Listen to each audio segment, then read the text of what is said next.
Hey, I'm Tom. I'm Principal 3D Artist here at Steamforged Games and also the creator of Adventures in Academia First Class. I'm Russ. I do the art direction and I lead the character sculpting team at Steamforged Games. Adventures in Academia is a range of miniatures that we've created showing heroes that want to become mighty adventurers but need a little bit of help. So they're attending a school that's going to train them up to be the mighty epic adventurers of tomorrow. So it's an opportunity to have some really characterful models showing heroes in that slightly awkward sort of middle to high school stage of life. And we've also created a series of really informative character portfolios that go along with it. So the idea behind the brand is that it's probably a really excellent starting point for people new to TTRPGs, but it's also a really cute collection of characters that would grace any table and be a benefit to any campaign. Well, I've always wanted to play a 5-year adventure based in a school, learn how to play the mechanics. Like, I remember when I was learning how to play 5e, and I was like, wouldn't it be so cool to have like a class-based system? And I don't mean classes in player class, but it's in, you go to a lesson. It's like, this is warrior class, this is how you be a barbarian, this is how you be a fighter, and that kind of thing. Yeah, I remember us chatting a lot about how ways you can make a starter set that feels really engaging. Like the point of the set is an in-world chance to learn and grow and educate, whilst also at the same time the player gets to learn and educate themselves about how to play the game and experience all the sort of joys that you can have from role-playing, which it can be so rewarding, but it can be a little intimidating when you start. So I think that was kind of our starting point. Yeah, it's a lot to take in when you first get going. I mean, I think a key thing you said there is it's an in-world way of learning how to play 5e. But I mean, it's not just learning how to play 5e, but it's also having such an exciting potential setting that you can have your adventures around. I mean, think about this sort of endless kind of school activities you can do. And the thing is, this is something that's brilliant about, I love about it. Everyone went to school. Everyone had those experiences. Some good, some bad, some brilliant. But everyone has memories from school.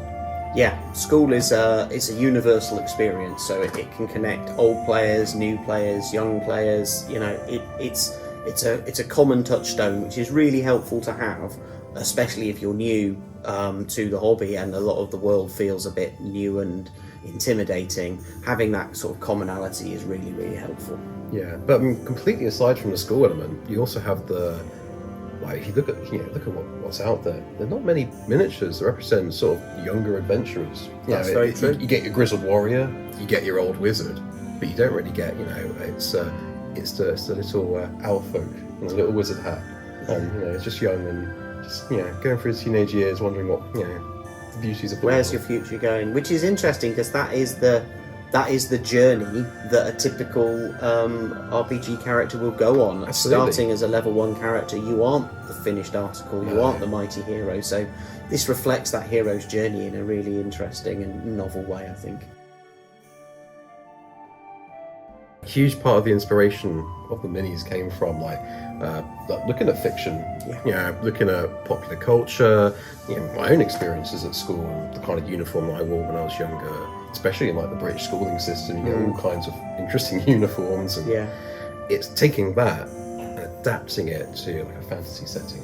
Yeah, there were definitely certain sort of design touchstones we wanted to make sure went across all of the characters. Looking at those key uniform things, badges, ties, blazers, then looking at, Halloween costumes for children, looking at ways that we could get that fantasy vibe onto characters that weren't necessarily, big bulky adults.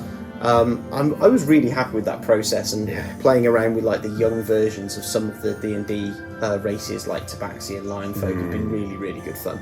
That was such a core part of the set, is taking the other races. You see commonplace in D&D, but it seemed kind of sort of not as often used. Taking them and go, right, what would a young version of that look like? Yeah, that was fun.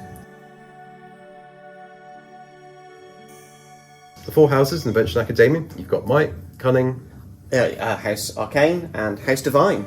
Yeah, each one sort of represents a kind of like set of 5e classes that you can play, but sort of set into sort of more sort of friend groups, and with each sort of kind of like they're in sort of a colour palette and thematics and interesting rules as well.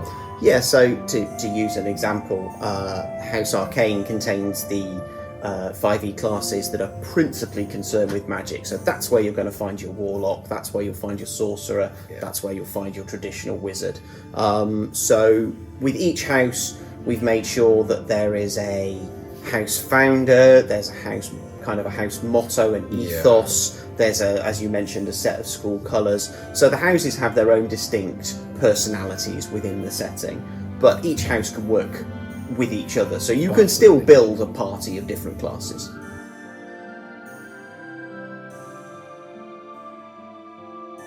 I'd be a house divine, because I've got such a soft spot for like the healer, support, cleric type character. I love being the person at the back, making sure that the rest of the party's doing well. So I'd be a house divine character, 100%. Yeah, I mean, I'm leaning towards might, you know, and it's not out of strength or anything like that, but more like their motto and like the way the house is very much like strength of mind, rather than it's not just strength of body and how much you can lift, but more like, you know, well, they're about self-belief, aren't they? Yeah, sure, yeah.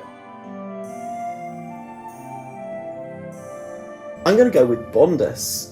She's a turtle folk monk. The model's sculpted by my brother Ben, and whilst often you get very kind of aggressive, sort of, you know, fighting stance, martial arts looking monks, Bondus is a bit more of a studier of the sort of more gentle path through life. She's got big scrolls of ancient wisdoms and teachings strapped to her. She's food. She's got plenty of food, and she just looks like she's having the best time. And that's what I love about the model, is she just expresses such joy through her face and her expression. So I think she's a delight.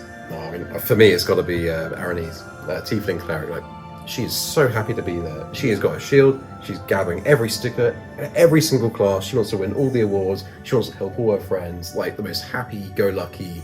I'm out there. I'm going to help people. And also, it's one of the first minis that I designed and sculpted, and she's got a real special place in my heart. I love the sticker thing. It just reminds me of every school book and school binder that you ever saw, just covered in stickers. Love it. I would say that with everything that we've done with the sort of painting and polygons projects, we've always made sure that the characters and models can be. We always like to say, they're oven ready. You can just drop them into any campaign setting. Yeah. That said, I think that even though there isn't a full campaign guide, it's fair to say there's enough implied background and imagery and visuals that you could build a school campaign and use the content to create that setting. But I don't think you would have a problem just taking them and dropping them into any 5e campaign. And they'd add a little touch of academic flavour. Absolutely, yeah.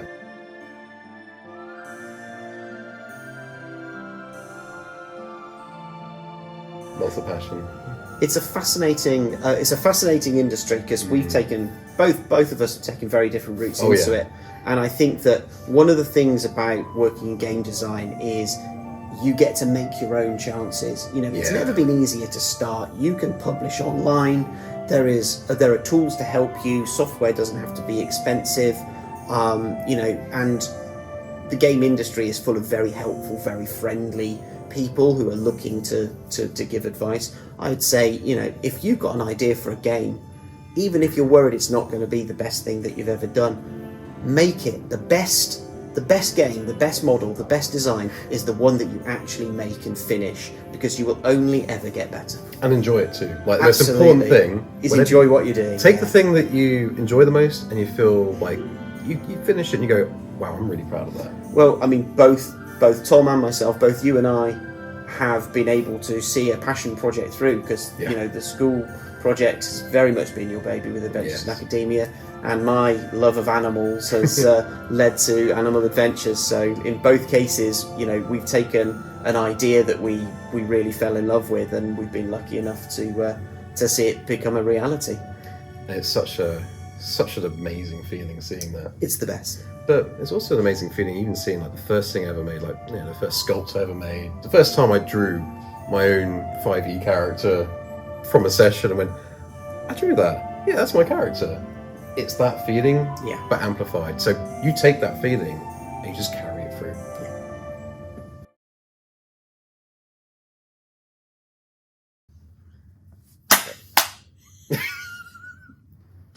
I think only one of us needs to clap.